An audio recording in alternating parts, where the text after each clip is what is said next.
Welcome to our webinar. My name is Savannah Sly, and I am the President of the Board of Directors for SWOP-USA, and this webinar today is about Prop 60.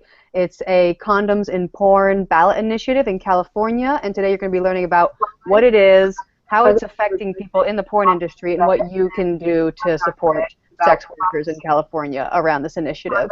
So we have a variety of people here to help present on this issue today. We have some folks from the Free Speech Coalition. I'm going to introduce them real quick.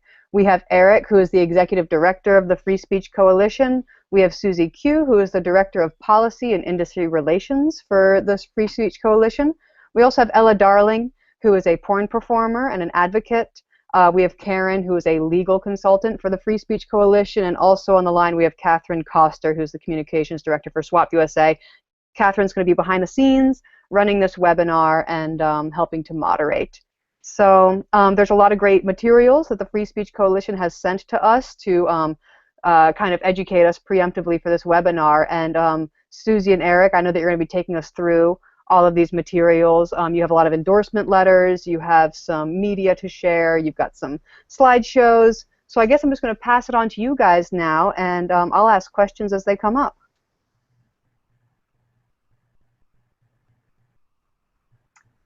And Souxsie, it sounds like you are muted right now. I think I'm unmuted now. There you go. So, hi everyone.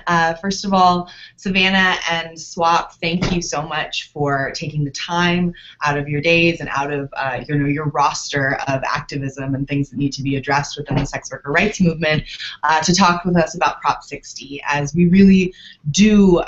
We're very concerned about it, as both myself, as a performer who's still working in the industry, but also as advocates within the industry for its workers and for everyone. Prop 60 is a classic, I think, tale. I think anyone who's been in the sex worker rights movement and dealing with policy and legislation for any point of time can recognize this tactic. It's a Trojan horse tactic, pun very much intended, regardless of what you think about condoms in the adult industry. Some are being used definitely within certain sectors of the adult industry.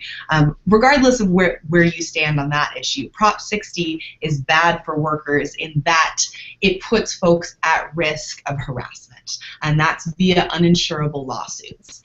Prop 60 is incentivized harassment. It's enforcing a regulation through incentivized harassment of an already marginalized workforce. So I wanted for sure to bring this to the attention of the Sex Worker Outreach Project, as y'all are really an important key player in this movement, and having you guys on board and having voters and activists informed about this issue is really crucial, I think, to winning and making sure that everyone can stay safe. So thank you for having us, and I'm going to introduce the rest of our team before I dive into to the presentation and the PowerPoint that I put together for you. I'd love, Eric, can I introduce you? Or are you? Okay, good. So Eric is muted right now, I think, but I think we can unmute him. Hello. I'd love to introduce Eric Paul Leue, our Executive Director. Eric? Hi, everybody. Thank you for joining today. I will let Souxsie lead the charge. Don't worry that I'm looking this way. Our offices are right next to each other. So, hi. It's really important that to sort of further that unity that we have within the movement. There's a lot of things where there's crossroads, and we want to make sure that everybody is sort of up to date and understands what we're struggling with here and how that will stand in our way to further decriminalize sex work in the future. And therefore we're incredibly grateful to be able to have this conversation with you as leaders in the community, and to get your input and hopefully to work together with you on many great and exciting things to move forward our little society. So thank you for joining.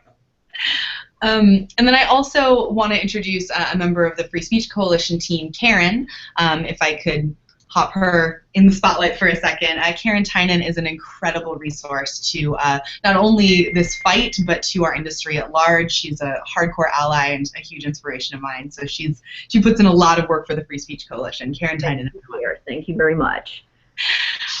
So any legalese questions, there is a really a component of Prop 60 that duels very intensely with legalese, and so I've asked Karen to hop on board to help, put into lay terms some of that stuff that's a little more complicated.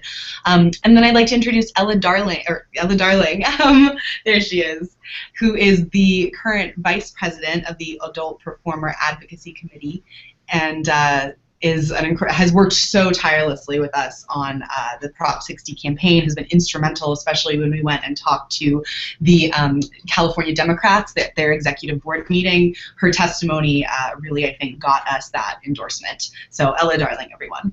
I'm actually the secretary of. You're the secretary? I'm the worst. Yes. I apologize. That's You're okay. running for president, though, right? Yes, I'm running unopposed for president, so I don't want to sound cocky, but I think I'm probably going to get it.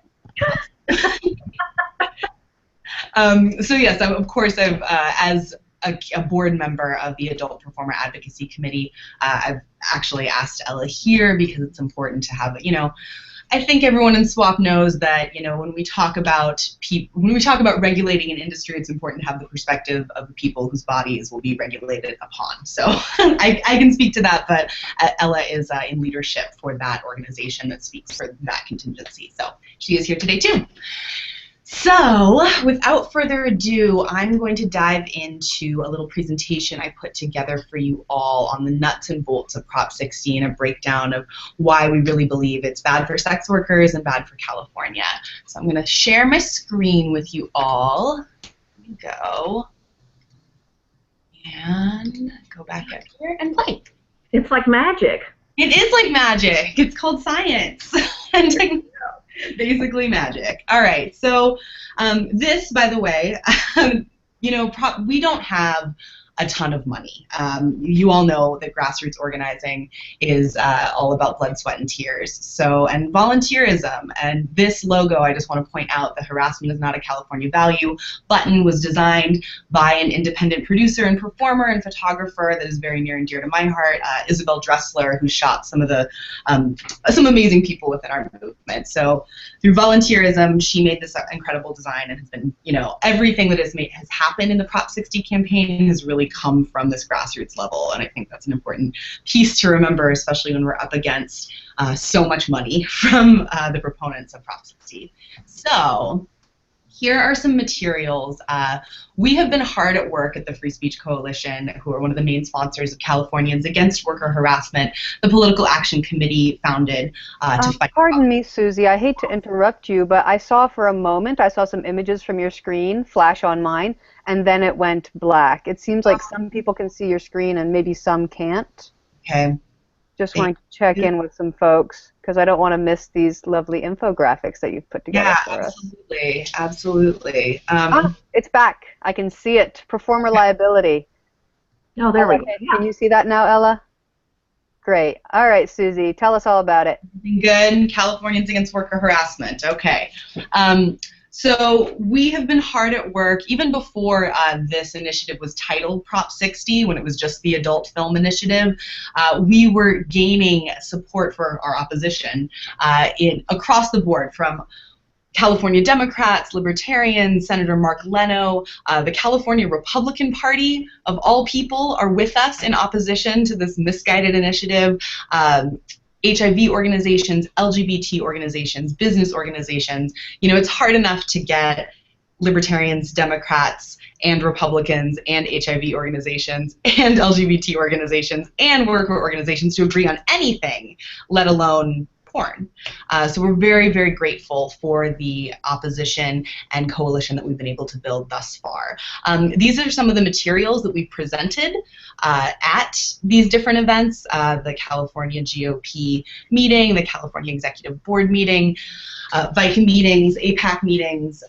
We really believe and want people to understand that incentivized harassment by any resident of California is really a non-starter when we talk about a marginalized workforce that already faces alarming rates of violence, discrimination, stalkers, murder. I mean, SWOP is a key partner, I know. I've been to several December 17th we wouldn't call them celebrations, but demonstrations and events every year where we read the names of people who have lost their lives due to sex worker stigma. And the reason we are terrified about Prop 60 is that it will incentivize harassment and give any California resident potential access to legal names and home addresses of people who work in the adult industry. And that's just a non-starter, especially right now.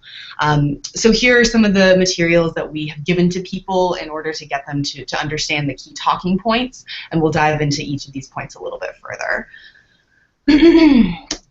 So, performer liability. This harassment piece of Prop 60, the Adult Film Initiative, is really what concerns us. Now, the proponents of this initiative will say that performers are not liable, and it says within the language of the initiative that performers are not liable. However, any performer who has a financial interest in a non-compliant adult film will be held liable. What the proponents of this initiative don't understand, and perhaps Ela Darling can speak a little bit more to this about the reality of what being an adult film performer means these days. Gone are the days of just showing up to set, receiving your check, and going home. In order to be a viable, active, successful performer, these performers have financial interest in many ways, be it content sharing, clips, affiliate programs, and many performers who are producing their own content in order to survive. I really don't think that people understand that we are working class small business owners, and due to that fact, due to the way the economy and the business works these days, we do have a financial interest in the films that we make and that we are involved in, and therefore under Prop 60 we will be held liable. Moreover, what's very bizarre about Prop 60, even though it purports to be a health and safety initiative, there's no exemption for an injured worker. Now that's just counterintuitive, right? Injured workers are not exempt, so even if a worker who was hurt on the job, even they could be sued and harassed. And that just doesn't make any sense, and it shows Prop 60's true colors, because this is not about performer health and safety. This is about incentivized harassment and dismantling our industry and going after our workforce. So this lawsuit process, and I may ask Karen for a little bit of help here breaking this down, and we can... Slide on, because I'm still showing the second slide. Okay. Let's see. We may have to like go... I think that there are some issues perhaps with the amount of memory that all of these various screens that we have up are sending. It seems like people on our live stream are not able to see the slideshow that you're presenting, but I want to let people know SWOP-USA will be hosting all of this content, all the images that you may or may not be seeing on our website after this webinar. So we will make links available to make sure that everybody can see these infographics. Okay, great. Well, I will press on, and please feel free to stop me if, you know, especially for folks who aren't seeing the infographic part of it. Are some of you seeing it, though, the lawsuit process slide I have pulled up right now? Yes, I can see it. I just noticed when I log onto the live stream on YouTube, I can't see it. Gotcha. But we'll make sure that the folder that you sent me with all the images is accompanying this webinar when we archive it and spread it around. Okay, great. Perfect. Cool. So currently, many of you may be familiar with the California Occupational Safety and Health Administration, Cal-OSHA, which is charged with regulating health and safety in workplaces in California. Now, currently, any resident of California may file a claim with Cal-OSHA to pursue alleged violations. Now, there are two things that can happen once this claim is filed.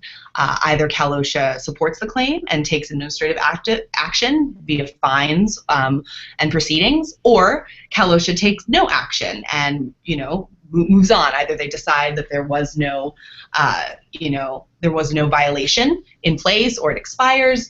A number of things can happen. But if they take no action, then that resident who filed the claim under Prop 60 could still file a lawsuit against that performer or worker, anyone, remember, with a financial interest. So what Prop 60 does is it takes control away both from workers as well as the regulatory body tasked with protecting workers, and it puts that in the hands of both courts and vigilantes, and that's the part that's most disturbing about this. Of course, you know, and I think why we see Republicans in opposition to this. You know, no one likes frivolous lawsuits or you know, putting legislation in the hands of the courts.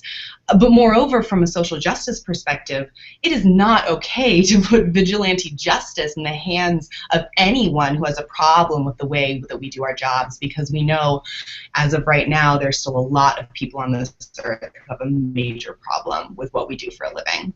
So Prop 60 would empower those people, and that's why it has to be stopped. I'm going to move on to the next slide. Hopefully some of you will be able to see it. Karen, would you like to add anything about the lawsuit process that's important for folks to keep in mind? The one thing I'd like to piggyback on, Susie, that you said, is that really for about $450, anybody can file a lawsuit.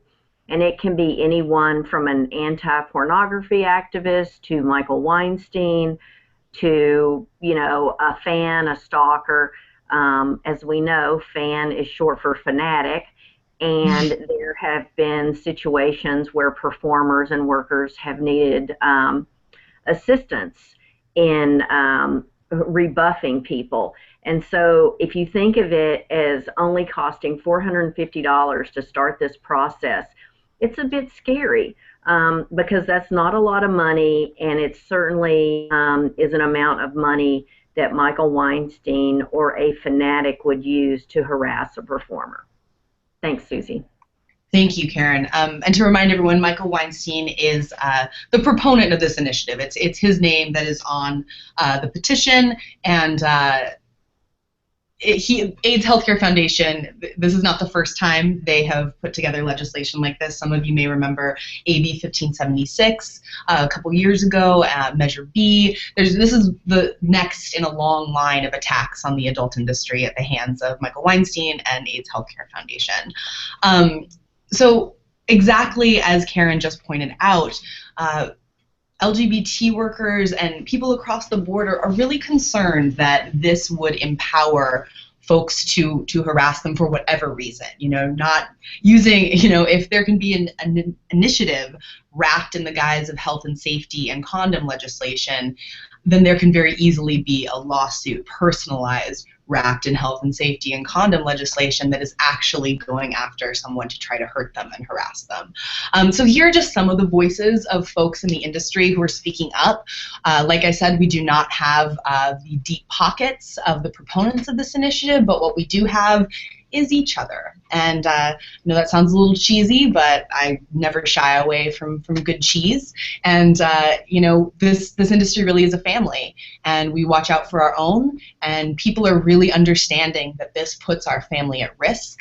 And though we may not have those funds in place, we do have social media followings. We are producers of content. We make images and we make people look at them. And so people are using their leverage of their fans and their followings to speak out against Prop 60, and that's an exciting thing to see. So you know, and it's across the board, everything from, you know, independent transgender performers and producers to Axel Braun, who is one of the top directors in the industry. He's directed, you know, the Star Wars XXX parody, and he just did Suicide Squad, and he is directed for Wicked and Vivid, who have, and some are currently still only producing condom-only movies. And he pointed out in a tweet that I think went out today or over the weekend. He says, "I direct condom-only movies, and still I don't support Prop 60. Ask yourself why." I think that's really important to drive home the point that Prop 60 is not about condoms. It's about harassment, and it's about lawsuits, and it puts our industry and our workers at risk. And so even people who make that choice to only shoot with barrier protection, who would potentially even be in compliance with this, they wouldn't, because unless it's in every single frame, the way the law is written, it sets us up to fail. It sets us up to be harassed. And so even producers who shoot with condoms are against it. Ella, I wondered, I'm going to switch to the APAC opposition letter, and I was hoping you would talk a little bit more about why APAC and you yourself as an individual performer are so against Prop 60 and why it scares you. Absolutely. So there is a definite issue with performer safety with this initiative. As Susie mentioned earlier, the days of being able to just go to set, perform, go home with a check, and call it a day, those are far gone. Those are over. these days, in order to have longevity in your career, you have to be industrious. You have to go above and beyond the call of performing. You have to produce clips for distribution sites, for your website. You have to webcam, often with your partner. Sometimes even married couples would be forced to use condoms in this initiative. We make money on the back end of films using affiliate codes. We have a financial stake and a production stake in a lot of content. And the really big companies aren't the ones that are going to suffer the most. The people who are going to suffer the most are the small independent companies that we start ourselves so that we can extend our reach of our career. The AHF tried to write this allegedly in such a way that would protect performers. There's a phrase in it that is supposed to protect performers, but because they don't understand the real day-to-day life of performers, they don't understand that we are financial stakeholders and we are producers. I would say about 75% of APAC membership, and APAC membership comprises about, I would say around half the active performer base. So around 75% of that are producers themselves of content. So we would absolutely be liable here. And I can give you a personal anecdote. There's some guy, I don't know where he lives, I don't know what his name is, but he calls my mother at work to tell her that I'm a lesbian whore who is bringing shame to the family. He harasses my mother. He was able to do this simply with gaining access to my legal name. Now, if they were able to file these lawsuits against us, even if they didn't win, in that process, they would gain access to our legal names and our home addresses, because that is information that is divulged in court. Imagine if that person could gain access to my home address. I get rape threats. I get death threats. I've had people threaten to slit my throat and kill my dog. Imagine if those people only had to pay the ticket price of $450 to gain access to my private life. That terrifies me. And it terrifies me for myself, but it also terrifies me for my contemporaries in the industry. Because we don't have the amount of money that people think we do. People think that porn stars are very well off. And the fact is, this is primarily a middle-class job. There are certainly stars that make a lot of money, but for the most part, the average porn worker is just kind of getting by. We don't have the money for security. We don't have the money to live in buildings that have a concierge that will keep strangers out. We are very vulnerable as a population. We're marginalized, often multi-marginalized people. And if this passes, the performer base will absolutely be at risk. Thank you so much, Ella. Ella was there and gave a similar testimony the day that we asked to meet with the AIDS Healthcare Foundation and Michael Weinstein, the proponents of Prop 60. We invited them to a press conference at the Andaz Hotel, which is blocks from their headquarters. Ella spoke, we waited, and they did not come, they did not respond, they did not email. So it's very disheartening to see again and again an organization that purports to want to help us shut us out, ignore our pleas, and not have a conversation with us. Thank you, Ella, for the work that you do and that you've done, and for educating us all on that. So that's where APAC stands on this, and this is their opposition letter that was, filed way back in May. Other allies that don't have as much of a stake, the Adult Performer Advocacy Committee is the folks who this will actually affect, but San Francisco AIDS Foundation, AIDS Project Los Angeles, Equality California, the Los Angeles LGBT Center, here are some of the things that they've said. They've echoed the fears of the folks that this initiative will actually affect, saying that it will not protect adult film performers. It will drive the industry underground or to places that offer few protections for workers, poses a serious threat to physical safety and well-being of all adult workers in this industry, which is already stigmatized. The people see, Equality California even said it will exacerbate the very problem it purports to address.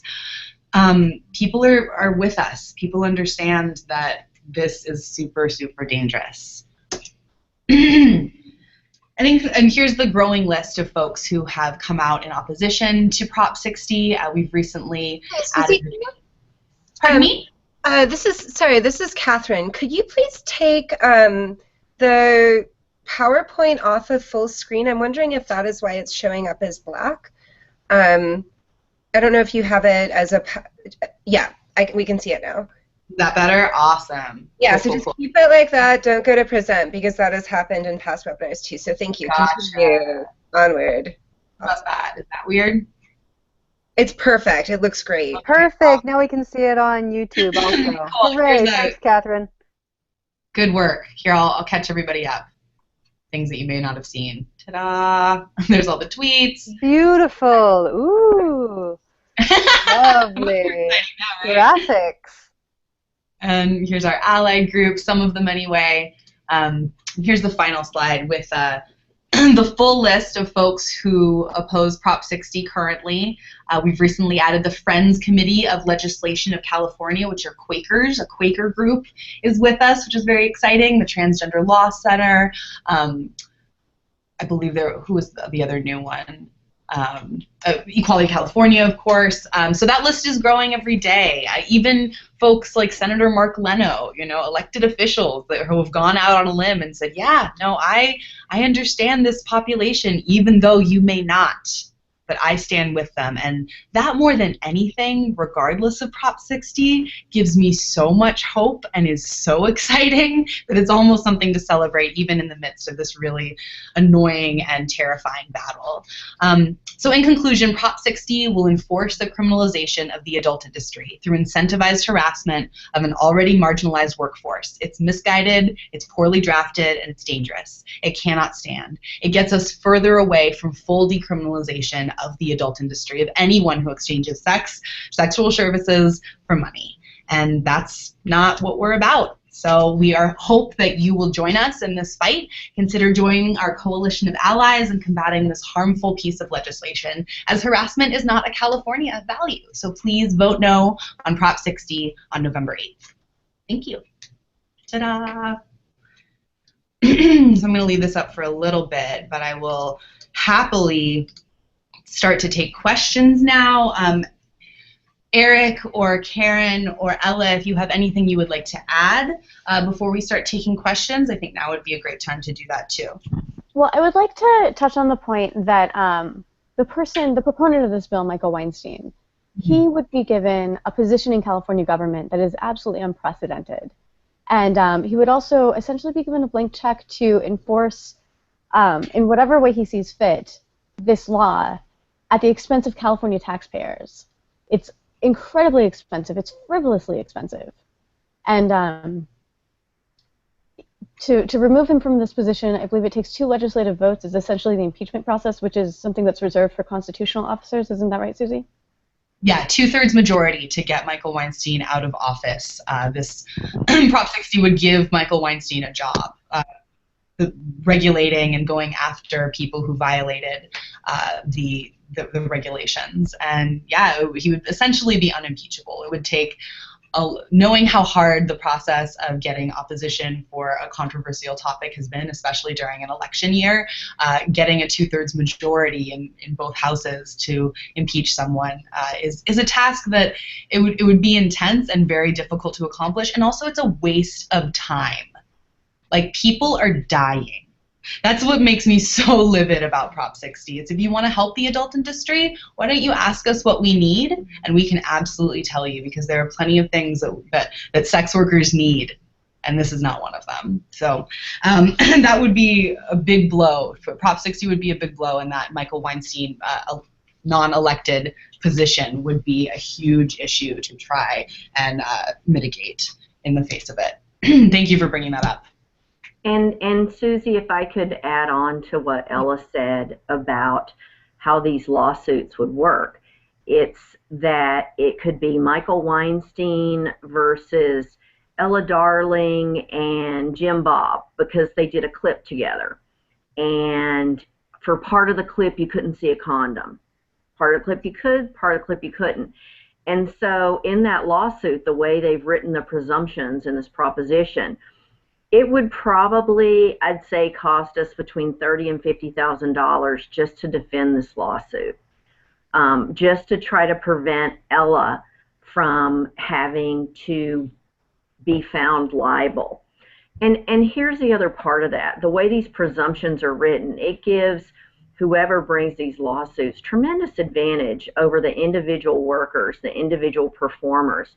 And these are average working people that don't have the resources. I represent performers, production companies, talent agencies, and I would certainly not expect Ela Darling to come into my office and drop me a $30,000 check along with a copy of a lawsuit, right? It's very difficult for regular working folk to do.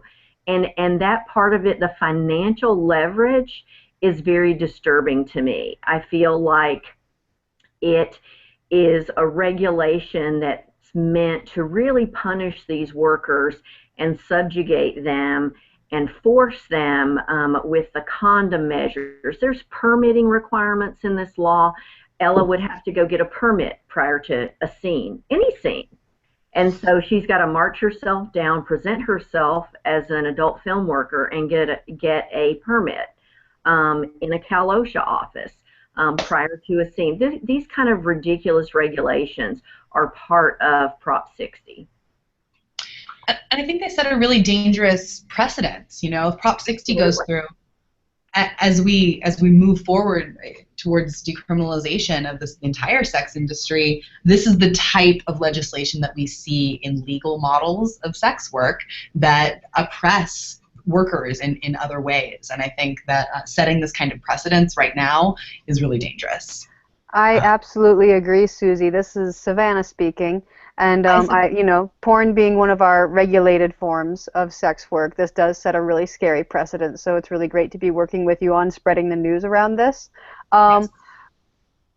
With SWOP-USA, we are confronted with many ways in which sex work and the sex worker rights movement is discredited, sometimes through soft facts, sometimes through fiction, sometimes through complete stereotyping. Are there, I would love to hear some about what some of the arguments are that are being made for people who are pro Prop 60 as how this might protect sex workers in porn. Could you give me some sound bites or some talking points as to what you would say to somebody who is pro Prop 60? Absolutely. Here, I'm going to take my screen sharing back so I can look at you guys in the face. Hold on. There we go. I see you. Oh, wait, no. Now I'm sharing Ela's face. That's not what I wanted to do.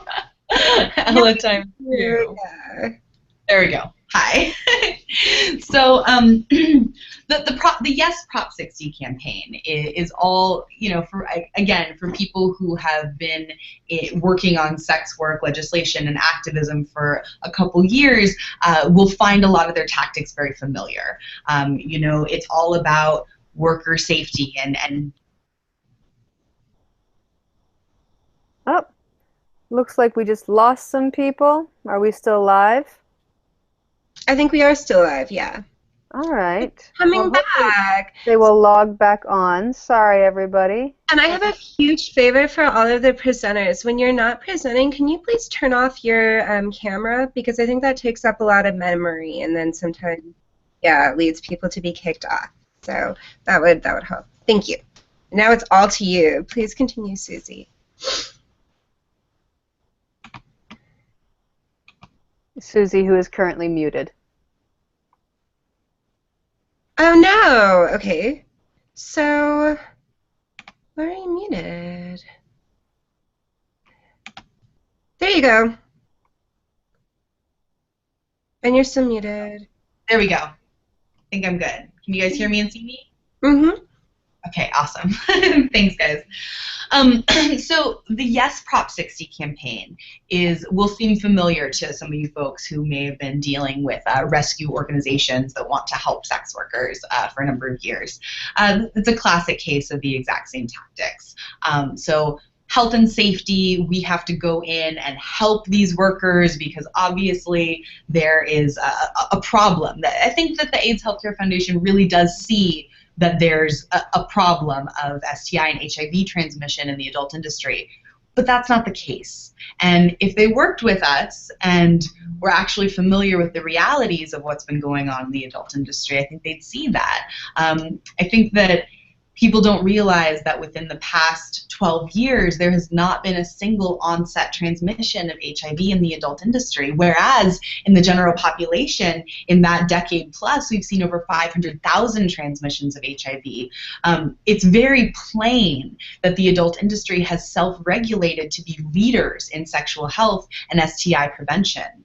And yet, we're seen as needing to be rescued, as an outside source needing to come in and provide rules for us, whereas we've been following our own rules for over a decade now successfully. And so I think that what I would say to someone who was pro Prop 60 is why aren't you working with us? Why are you working against us? Like, what do you know about the PASS system, which is the system that we utilize to test every 14 days for 7 different STIs to keep performer privacy sacred so that we don't have HIPAA violations, so folks' medical records are not in the hands of a million different people. They are safe and secure. What do you, I would answer that question with a question, is what do you know about the adult industry? Who are you working with in partnership to improve regulations and keep people safer? Or are you just throwing money at a ballot initiative that makes you look good because you're cleaning up the sex industry? Answer me that, sir, is probably what I would say. But yeah, the Yes Prop 60 campaign is classic rescue industry, and it stinks, in my opinion. Other questions? Are folks still there? Yeah, we're here. Just to play devil's advocate. Which I know is good, but I was like, everyone's still there. I'm here, and just to play devil's advocate and to keep asking some questions, Souxsie. Some people that I've talked to have brought up that a yes on Prop 60 would enable performers to better advocate for their own protection at work, assuming that now performers don't have the leverage that they need to be protected on set, that perhaps they will be denied jobs if they choose to wear condoms on set and the like. What would you say to people who are yes on Prop 60 for that kind of reason? Well, always I would love to hear about people's experiences with that. You know, if people encounter different forms of harassment in the industry, I mean, the Free Speech Coalition and the Adult Performer Advocacy Committee are there for that exact purpose. The Model Bill of Rights and the Code of Ethics, developed by the Free Speech Coalition and developed by the Adult Performer Advocacy Committee, are really important, and they protect that right of choice. That is one of the key tenets in those two documents. Ella, I would love for you to maybe talk a little bit more about the Adult Performer Advocacy Bill of Rights, which is posted in many locations when folks go on to set, and talent testing offices, in our office. And I think that speaks to some of those concerns about how are people protected when they are at work. And I would say to someone who thinks that Prop 60 is the way to go about that, well, what are you doing? Have you worked with the Adult Performer Advocacy Committee? Are you familiar with the Model Bill of Rights and the Code of Ethics? Do you think that adequately has protected people? Why or why not? You know, it's a much more complicated issue, and I think that those of us in the sex worker rights movement understand that criminalization and fines and legislation in that respect, punitive, is not the way to keep people safe. Finding people, suing people, and throwing them in jail is never the way to, I think, keep people safe. So that's my argument there. Eric or Ella or Karen, would you like to add anything to that? I just wanted to say that actually the Performer Bill of Rights and the Code of Conduct was specifically developed by APAC. FSC as a trade association was not part of that development, and one of the first things that we did beginning of this year when I came on board with FSC, we actually asked APAC whether we would be allowed to endorse it and put it on our website, and also make our members, all of our production members, talent agents, distributors, affiliates, whoever is a member of FSC, sign on to those Bill of Rights, just to make sure that they are A, informed, and B, also can be held accountable if there is something going on. And we have had conversations with producers where performers felt that they were trying to make a choice and they weren't allowed to make that choice, or that they couldn't make that choice. And we sort of tried and helped alleviate those mostly misunderstandings on how something needs to go. And I think that's a far more in-depth conversation that the industry needs to have and that we're more than willing to have.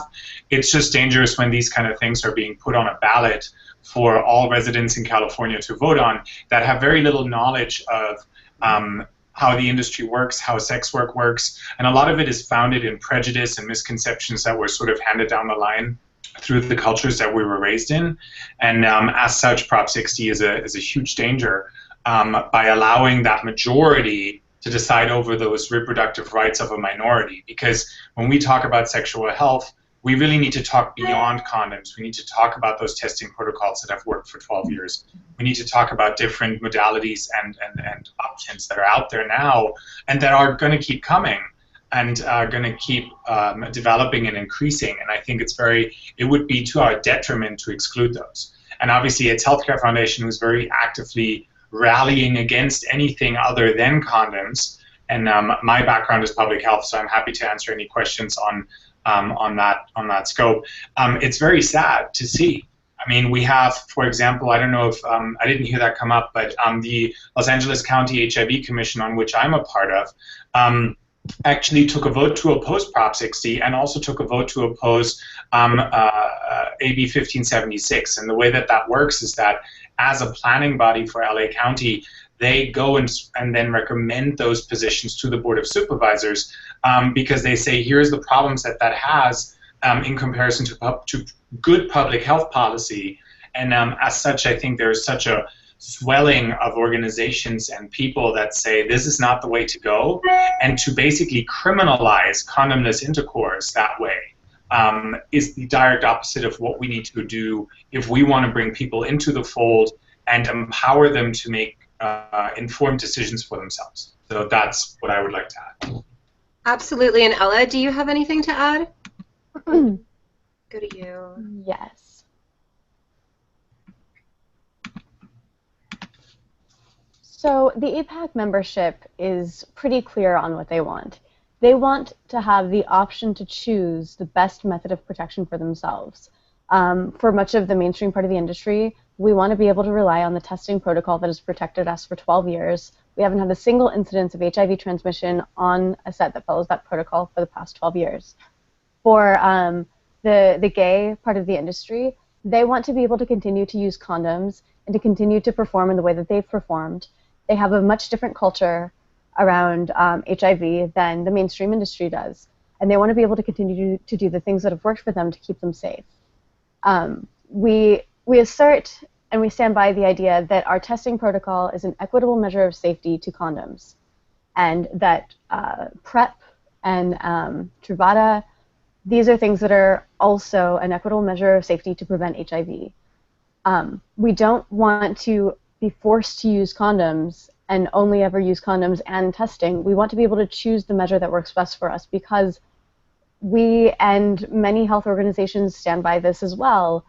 We believe that there are several options that offer equitable measures of safety against HIV and against infection. And different people have different choices and different ideas of what works for them. Everybody's body is different, everybody's work is different, everybody's cultural background is different. And so it's important that we understand that the various parts of the industry have protocols that work for them and that are scientifically respected to protect them.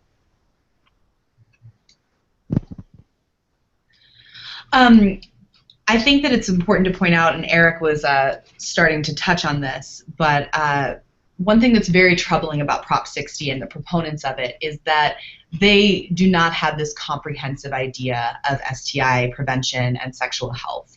The proponents have railed against increasing access to important HIV prevention methods such as PrEP, pre-exposure prophylaxis, Truvada, and I think that in and of itself is a big red flag.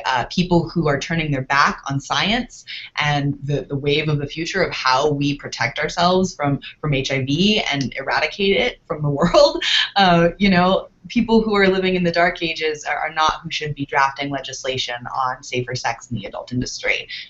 So I think that's an important thing to point out as well. Though PrEP is not part of Prop 60, I think it's really important that we advocate for people to have all of the options in the prevention toolkit available to them. And Prop 60 will limit that option to one, and that's just not okay. Other questions from folks? I have a question, Susie. All right, Savannah, sock it to me. I'm so upset about Prop 60. I don't live in California, otherwise I would just vote against it. Is there anything that I can do to help support people in the porn industry in California when this comes up on the ballot in November? What can we do to try and stop this?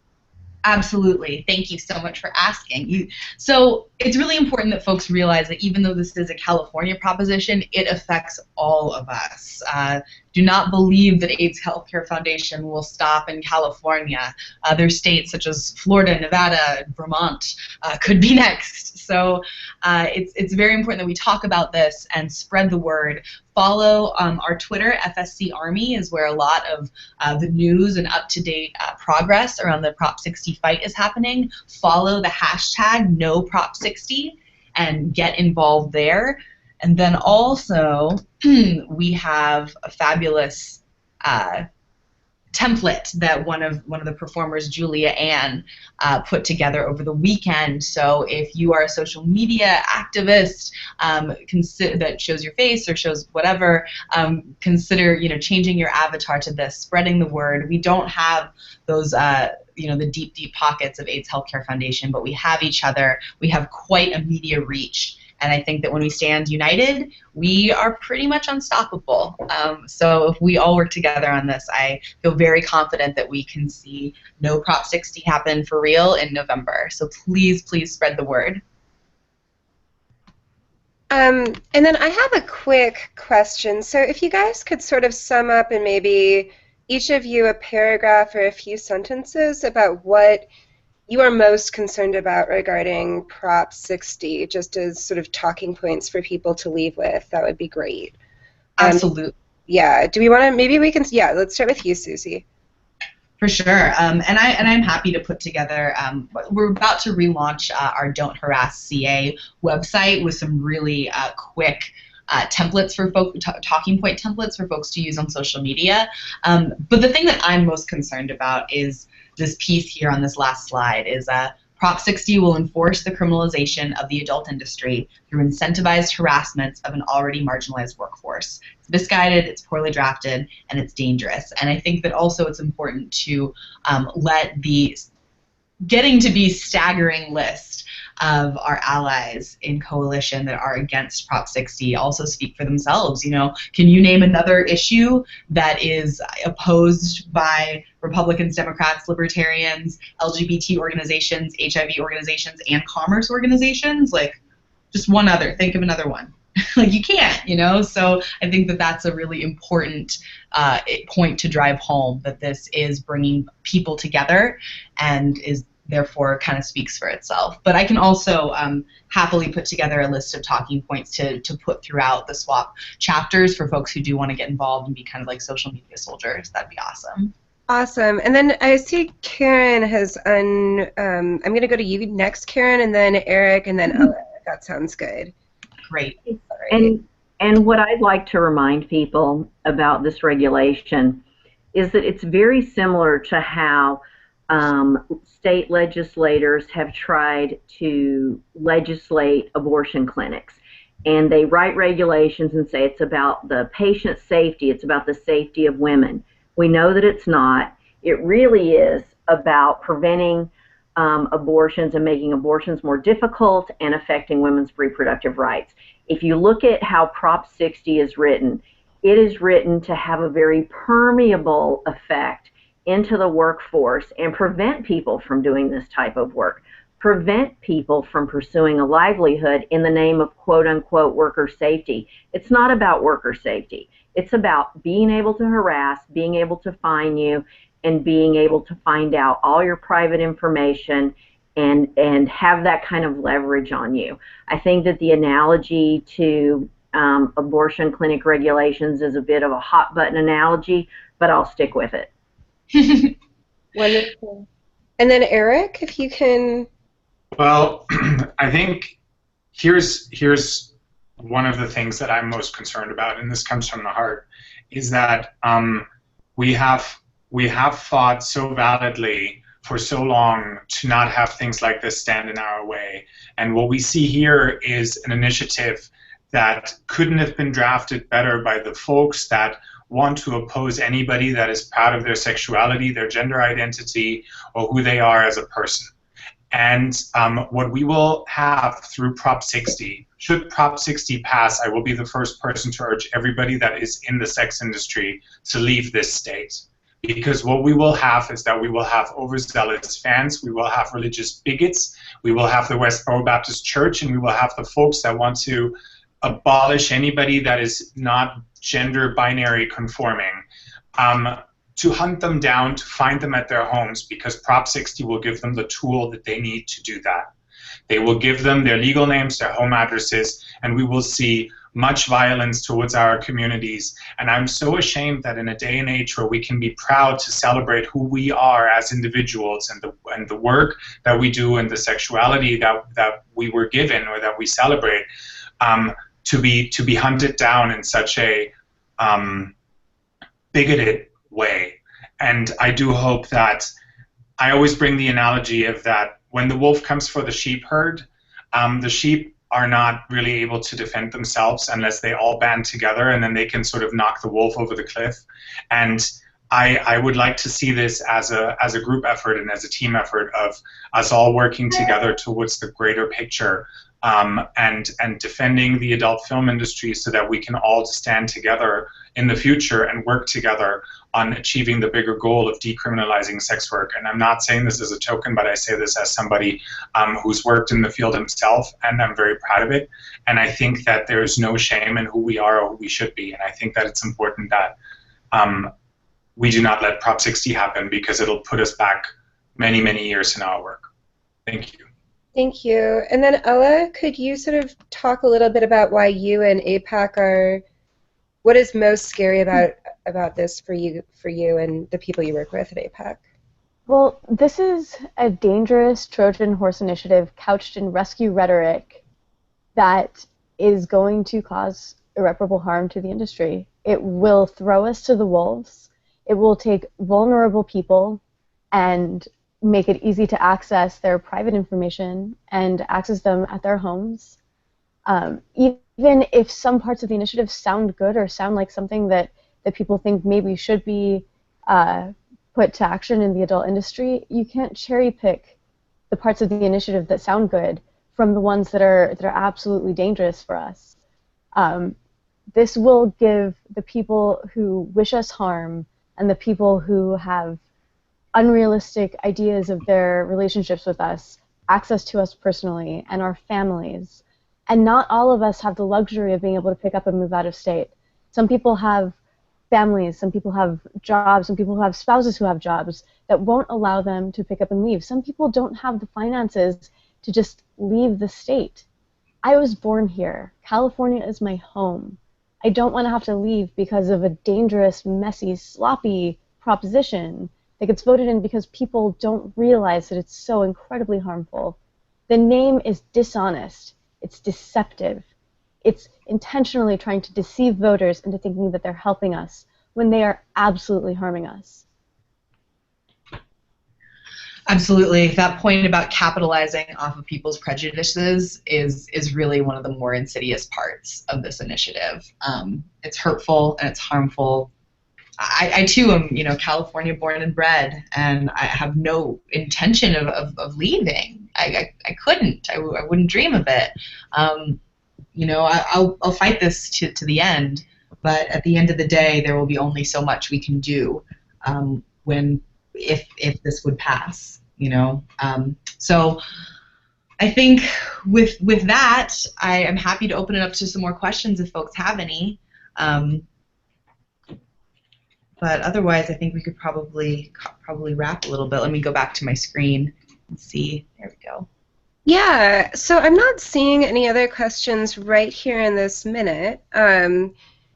I thank you guys all so much for coming. The YouTube video will be available in general, and I'm going to edit it a little bit. And then also edit out some of the major talking points at the end and the most powerful points. And what I'm also going to do is I'm going to share a link to the toolkit that you're going to send us under that YouTube video, as well as the Free Speech Coalition and APAC websites, so that people can just, if they're interested and they get in, are interested in this topic and want to get involved, they can. Amazing. Amazing. Yeah.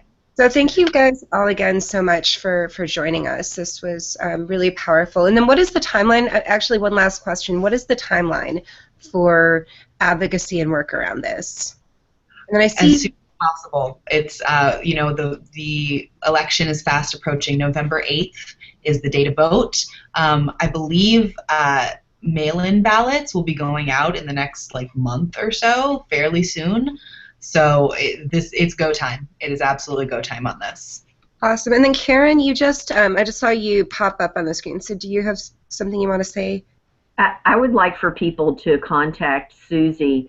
Souxsie's our great social media manager, and even just following her on Twitter, seeing what's happening. We have some meetings coming up. She keeps everyone informed. So if everyone can start by following Souxsie, that would be very helpful. I just put my Twitter handle on there too, and also FSC Army, of course, is a great way to stay involved as well. And APAC Social, Ella, what's or anyone, if you know the Twitter handle for APAC? Social, got it. Yay. There. Thanks, Souxsie. Thanks, Gotcha. guys. So yes, and if you would like to get involved in the fight, please hit me up on Twitter, or you can even email me personally. I'm happy giving that information out. This is a multi-pronged fight, so we really need all hands on deck. Awesome. And then the one last question is for Mina. Can Mina write up a post about this issue for their site? And I'm assuming the answer is yes, right? Great. Yeah. I mean, we'd love that. Okay, perfect. Thank you. All right, oh, go ahead. Well, and what's the site? You said write up something for the site. Which site was that? I'm sorry. Mina, I will... Mina, if you can just get in touch with Souxsie. Okay, Souxsie's going to email you. Or, I mean, Mina's going to email you, Souxsie. Okay, perfect. Well, thank you guys all so much for joining us. Thank you. And talking about this important issue is really appreciated. So I'm going to take it off the broadcast.